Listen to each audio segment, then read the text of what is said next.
saya Rosita Octaviana dengan NIM 112310904 dengan kelas MA23C13 dengan dosen pengampu mata kuliah manajemen akuntansi yaitu Ibu dosen Widya Stuti. Oke, di sini saya akan menjelaskan tugas semester 3 yaitu analisis rasio. Analisis rasio adalah alat penting dalam mengevaluasi kinerja keuangan perusahaan. Berikut ini adalah 2 cara analisis rasio lengkap dengan contoh soalnya loh. Yang pertama yaitu analisis tren. Analisis tren dapat melibatkan perbandingan rasio keuangan dan beberapa periode untuk mengidentifikasikan pola atau perubahan.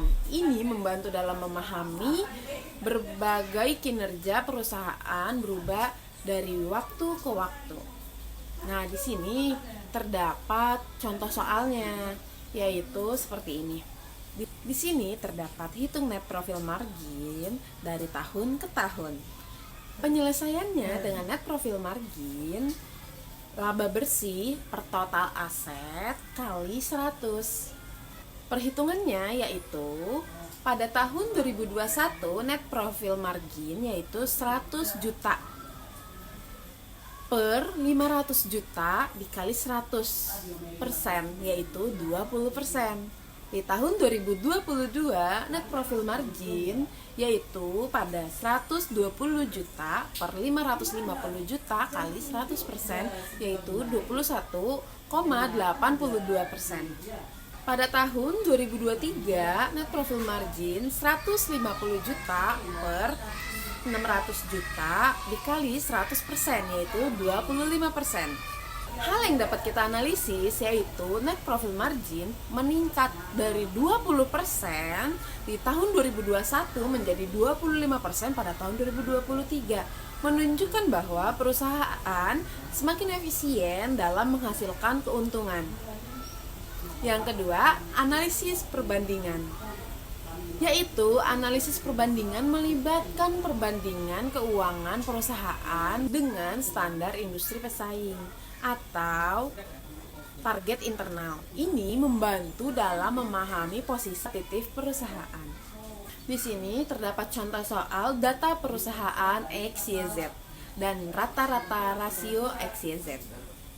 Yang kita bisa lihat di sini yaitu yang pertama current ratio, yaitu XYZ memiliki current ratio 1,5 lebih rendah daripada rata-rata industri yaitu 2,0. Ini menunjukkan bahwa perusahaan mungkin memiliki masalah likuiditas dibandingkan dengan pesaingnya. Yang kedua, debt to equity ratio pada XYZ adalah 1,0 lebih tinggi daripada rata-rata industri yaitu 0,5. Ini menunjukkan bahwa perusahaan lebih bergantung pada utang dibandingkan dengan perusahaan lain di industri yang sama, yaitu meningkatkan resiko finansial. Yang ketiga, return on equity (ROE). Oke, di sini terdapat ROE XYZ adalah 12% lebih rendah daripada rata-rata industri.